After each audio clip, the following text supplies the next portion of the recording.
I need to tell this story so that the whole world knows that there is some monster lurking in the Midwest United States of America. I need to tell the people watching this and all of the people of the world that somewhere out there is a rat creature, a rat monster, a mutation, possibly genetic, between a rat and a dog lurking somewhere in the forest of Ohio. Now, when I was living where I lived there, we lived in this house that was surrounded by mostly trees and forests. A lot of the state was rural, right? So where we lived, we had this huge backyard and it was full of greenery and stuff. And near that was this forest. And so we would walk into the forest all the time, or, I would.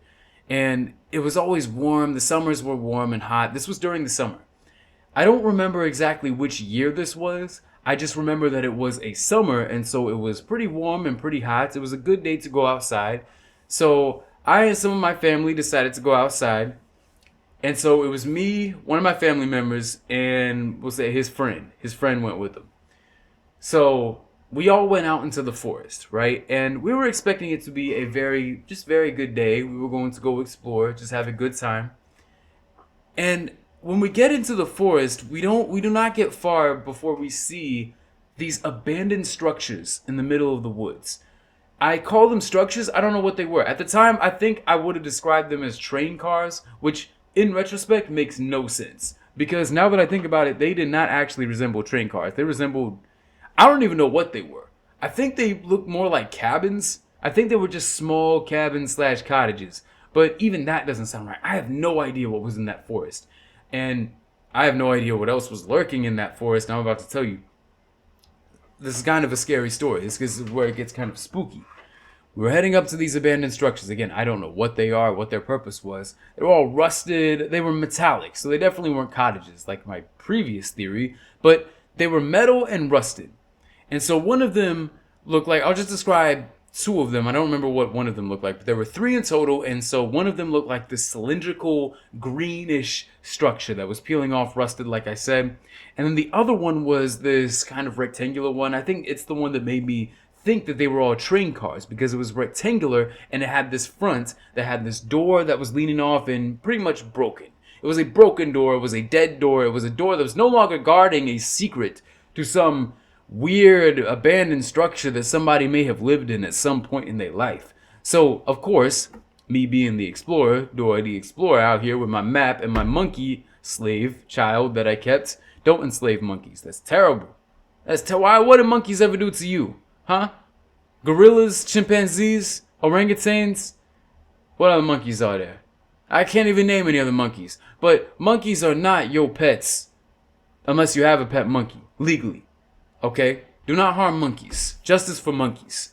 So, I go up to that structure. And I don't even know what I was talking about. I was talking about monkeys. But I went up to the door that was rusted off. And me, being the explorer that I am, I go up to it. I stand in there. I look around. Now, this is where things get really spooky. Have you been on the edge of your seat? Have you had your pizza, your popcorn with you? Just sitting down enjoying this so far? I hope you have, because this is very riveting storytelling. As you can clearly see, this is riveting right now. So I get up there, I look around, and to my left, I remember there was this staircase, this short staircase that led up to this platform. It looked like a stage, like a theater stage, where, people go up and perform. But I see these little, it looks like rat poop. I'm pretty sure it was rat poop because of what I'm about to tell you. And it was everywhere. There was no smell that came from inside. There was no scent. There was nothing that really lurked there that made me like, oh, goodness. I'm sorry, Superman. I need you to cover my nose for a second. That was before I had this shirt, by the way. This is a pretty nice shirt. I forget where I got it. I think it was Hot Topic. But I looked around and I see to my right, I don't remember what was there, but I see to my center, there was this glass door that was broken. It was some kind of glass door, and the glass was broken in, and I could see to the other side of it. So imagine, you think of like a glass door, right? And you think of like the typical glass door, which has the glass square at the top of it, and so part of the glass was shattered and broken. I could see to the other side, I could see the back of the building that was looking out into the open field that we were in. We were still in the forest, but I could see that.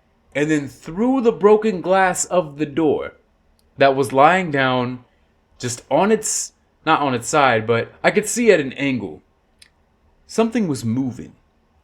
Something was moving in wherever I was. I only saw its head looking right at me. I remember it so vividly because it was so freaky. It was so benign to me. Its eyes were beady. I'm telling you, this is what I saw. Its eyes were beady. Not like, you know how some rat species, their eyes are kind of big, they're kind of like walnuts. The eyes on this rat were very small. I'm talking very small, like smaller than an average rat's eyes. And I have done research on this because this really has stuck with me. It really has. This is one of my most vivid memories that I have at 21 years of age. I just remember this rat, and its eyes was looking right at me. Its head was moving around. It was bobbing a little bit back and forth. It was kind of ducking a little bit. You know, because as an animal, unless you're really cornered, you're not really going to attack a human. Most animals don't. Unless you're a polar bear. You know, polar bears are, fun fact, the only species of bear that actively preys on humans. So if you live in Antarctica and you're watching this video, first of all, subscribe. But second of all, good luck. All the polar bears out there will gang up on you, okay? Or maybe one of them will just, it only takes one to really take down a human, you know? And they will eat you up like a lot of humans eat their buffalo wings. Delicious. And it may not have hot sauce with it. That would be a really good commercial for a hot sauce brand. Could you imagine if Frank's Red Hot came out with a commercial and they said, polar bears can eat hot sauce with their humans. And it's a polar bear putting some hot sauce on the human. It would be like the Coca-Cola commercial, except a lot more violent and probably banned. But anyway, there was this rat. Back to the story, there was this rat with beady eyes. So, this isn't even the scariest part. I walk out of the structure and I'm taking a few steps. I see, as I walk out, I look to my right because that's where I came from. My family member and his friend are near one of the other structures and they're both just chilling, they're both just standing there. So I walk towards them, take a few steps, and I hear from behind me, that was supposed to be the sound of a rusted door banging. And then I immediately hear, the mic shut off, I'm sorry. I immediately hear, how is that ASMR working for you? Hold on.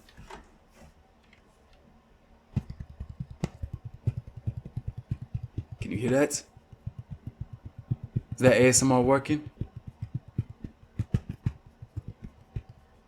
It sounded like the pitter-patter of tiny feet on the grass, but really quickly like it was sprinting. So I turn around and I look back. This giant rat, white fur. I'm not even exaggerating. White fur, as white as this laptop. White fur, beady eyes like I said, looked back at me. It was sprinting away. You know, so it was like sprinting away like these. And I look back. Like Bigfoot. Big rat foots. And then it scurried off. Off into the bushes.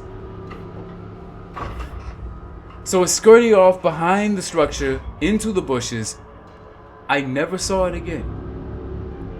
When it looked back at me, its eyes were bright red. I'm not making white fur, bright beady red eyes. And it was as big as my dog that I owned at the time, who sadly has passed away since this incident has happened. Rest in peace. But the dog that we had was a Labrador. She was a black lab. I am not, I know, because I know somebody in the comments is going to be smart. Somebody in the comments is going to say, oh, you just saw a rat, you probably just don't remember. First of all, Why are you speaking like that? Second of all, I do remember. This is fresh in my brain, in my memory. You cannot change my mind. Do you have some mind-altering device? I did not think so, because it would not work on me, because this is truth. This is truth. I've seen it. The rat had white fur, red eyes, beady red eyes, and it was as big as my Labrador. If you think about how big a Labrador gets, this rat was that big. I swear. And I told my dad this story. You know what he said to me?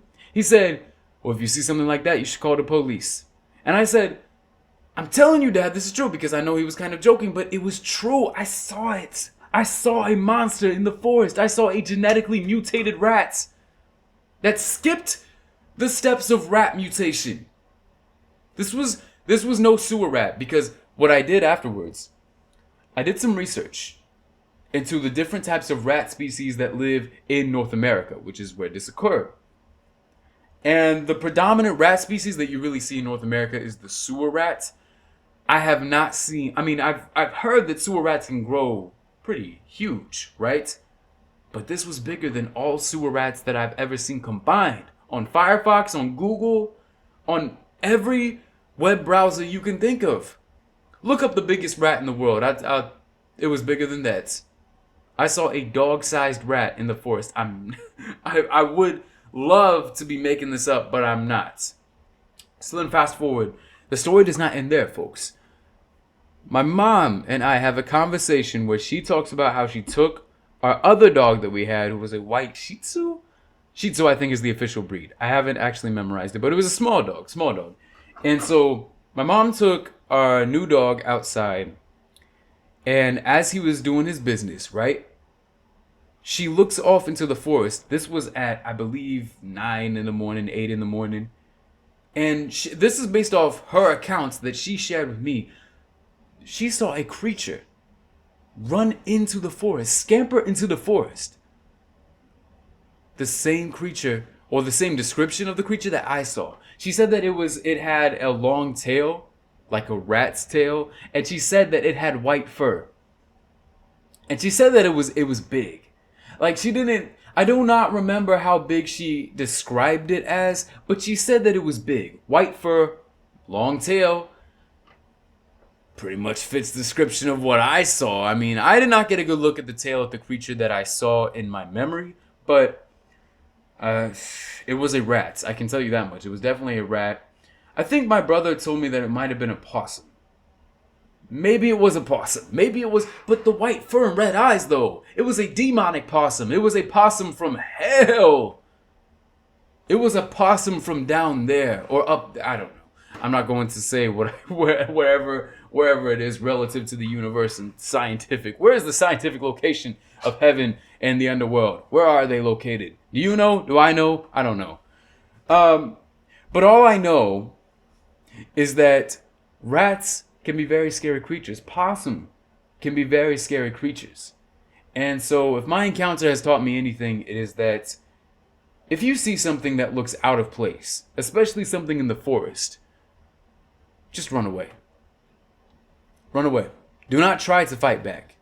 Studies have shown, and by studies I mean my mental mind, has shown that anything that seems aggressive in the forest will probably end your life. Okay, versus things that are in the city, which absolutely are not dangerous. Okay, the city is 10 times more trustworthy than the forest. Because think about it, if you're in the forest and you encounter some monster or a man in a hockey mask with some type of weapon, you're done. You're screwed, you're done at that point. What are you going to do to fight back? Pull off a branch from a tree? What is that going to accomplish? Huh? But if you're in a city, you have people around you. You all could gang up. You could be this large army of civilians that team up on this crazy creature trying to murder you. And if it's a ghost in either case, well, you just messed up. You're at a disadvantage either way. We don't know how ghosts work. We don't know. I don't think I know how ghosts work. They have powers beyond our earthly imagination. But yeah, that memory has always stuck with me because, I truly, honestly do not know what I encountered that day. This is a real experience. I wanted to bring the details out in a very, over-the-top kind of way, but I wanted to share this story because it recently came up. I read a book on Australian wildlife. about the different types of rats that live in Australia, such as sewer rats, such as different types of possums, which I know are not technically rats, but are not too far from the rat tree. And so all these different types of rats, and I was thinking, I saw this rat that looked so insane.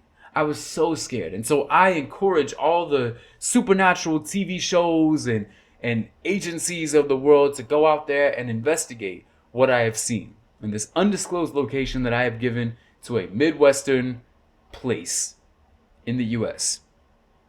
So that is going to do it for today. Thank you so much for tuning in. Subscribe for more episodes like this, for more demented and insane explanations of my past experiences. I'll see you all in the next one. Peace!